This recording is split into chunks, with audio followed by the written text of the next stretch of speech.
భక్తులకు నమస్కారం. ఈ నెల 29వ తారీఖు అనగా ఆదివారం రోజు అగస్తేశ్వర స్వామి దేవస్థానం శివాలయం పొద్దున్నందు లలితమ్మ కోటినామ పారాయణం మౌనేంద్ర స్వామి దివ్య ఆశీస్సులతో కార్యక్రమం చేపట్టడమైనది. కోటినామ పారాయణం ఎలాగంటే ఒక్కసారి పారాయణం చేస్తే అమ్మవారిను 1000 సార్లు స్తుతించినట్లు, వాటిని లలిత సహస్రనామం అంటారు. ఆ విధంగా ఒక్కరు 10 సార్లు పారాయణం చేస్తే 10,000 అవుతుంది. ఆ విధంగా సామూహికంగా ఒక చోట కూడి 1000 మంది చేస్తే 10,000 × 1000 కోటి అవుతుంది. కాబట్టి ఇది ఒక అద్భుతమైన కార్యక్రమము.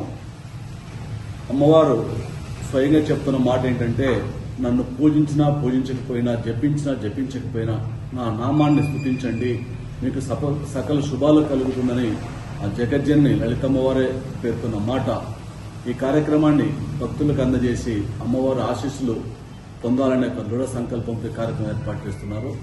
ఈ కార్యక్రమానికి ముఖ్య అతిథులుగా శ్రీ మౌనేంద్ర స్వాముల వారు మరియు స్థానిక శాసనసభ్యులు నంద్యాల వరదాడి గారు హాజరవుతారు.